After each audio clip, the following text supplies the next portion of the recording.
Welcome back, and today we're talking about the day I became a god, episode 11. So, like always, let's just jump into it.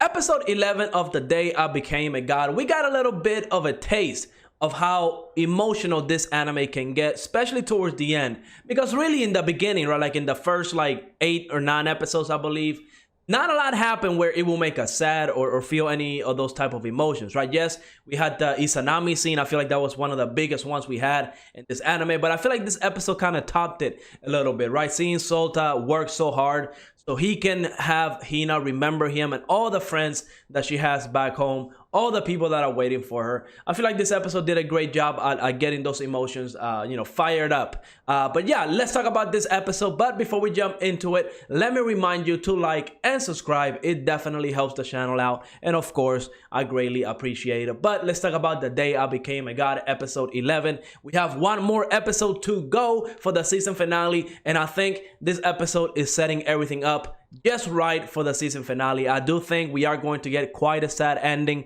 I hope that it's a happy ending, but I am seriously doubted. I don't think we have too much time left with Hina, whether it'll be with Sota trying to get her back home or if it's just her passing away because of that Logos syndrome, right? We know her life is, it's eventually going to end because of the Logos syndrome. There's no cure for that disease, and since they took that chip out of her brain, the Logos syndrome is coming back. So it's gonna be sad. So definitely buckle up because we're gonna get hit by an emotional truck in the next episode, probably, right? But this episode, we see just how hard Sota is trying to work with Hina, trying to get her to remember. And I do have to say, I was getting so frustrated with Sota because he keeps shouting.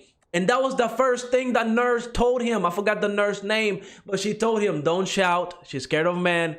Don't shout. Don't raise your voice. Speak calmly to her. And he just keeps shouting at every little moment. And I was seriously getting mad at Sota. I was like, bro, you need to shut up right now. Like, just seeing Hina scream, and it was just frustrating to me, right? All because Sota was impatient. And I kind of understand where he's coming from as well, right?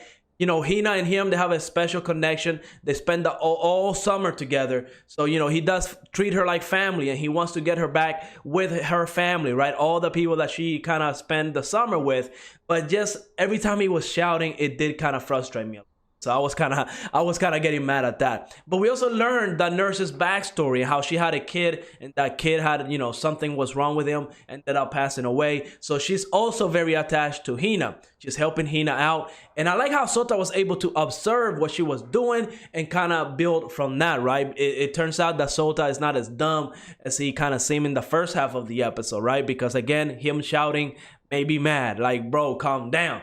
Now, I do want to talk about Izanami calling Sota and kind of admitting that she loves him. But here's a little thing, right? Because she did say that she loves Sota and Hina.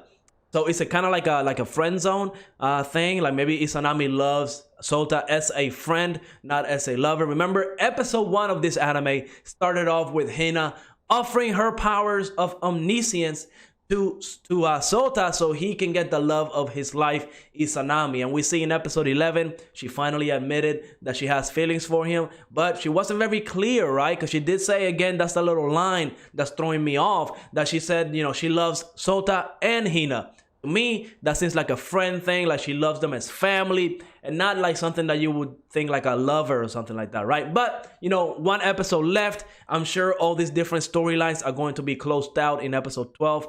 This is an anime original, I believe, so there's no manga, there's no light novel or anything like that. So, I believe in episode 12, every little storyline, all the characters, all their stories are going to be closed out, and we just have to wait and see how that happens. Now, of course, my favorite moment in this anime, in this episode, has to be the video game, because that is one thing that we've seen Hina love since the beginning, right? Ever since she found that console, she started playing. She was loving it. She was playing with Sota at night every day. A huge part of Hina in the summer, right? And me loving video games, I absolutely love this scene. Seeing her try to play the game, and she was messing up, but it's all right? She was trying to play for fun, and that's the part that kind of frustrated me with Sota, right? Him screaming because she ran into a boulder. That got me mad. I'm like, bro, calm down. It's a game. She doesn't know. Remember what happened to her. She went through a huge trauma. Just let her do whatever she wants. And maybe all those different scenes kind of made the aftermath a little bit better, right?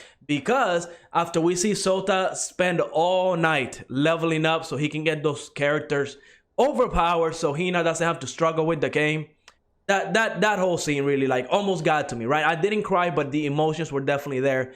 It was really awesome. I really loved that scene. And then seeing the next day Hina playing the game, beating the boss, going through it, and being happy, right? This is the first time that we see Hina smiling and speaking so loudly with Sota, right? So that was awesome. And the little card game that Sota created, right? Like the little picture with all the characters in this anime that Hina has met.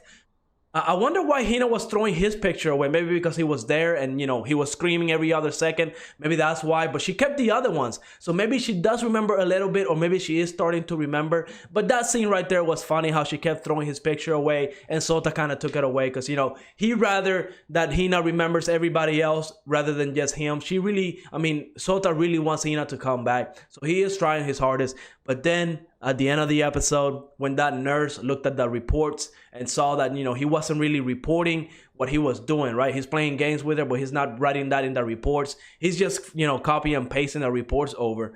So she kind of reported him to security, I'm guessing, or maybe she is acting like she's security, right?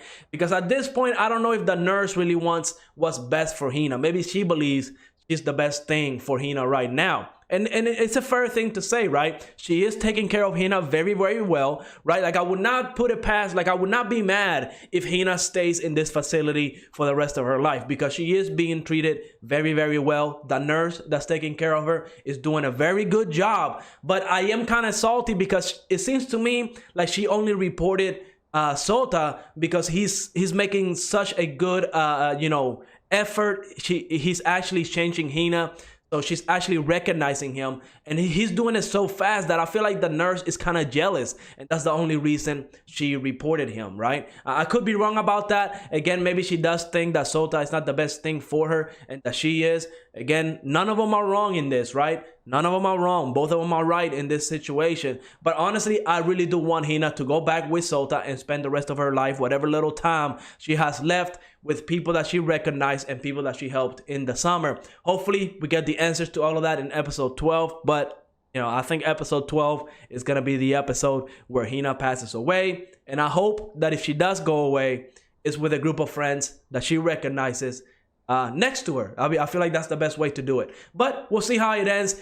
I love this episode. Great episode. Probably one of my favorite episodes in this anime. I can't wait for episode 12. I can't wait for next week because I really want to see that conclusion to this anime. But let me know in the comments, what did you think of this episode? Did you like it? Did it make you cry? Are you sad about it? Let me know in the comments. And like always, leave a like, subscribe, and I will see you on the next episode.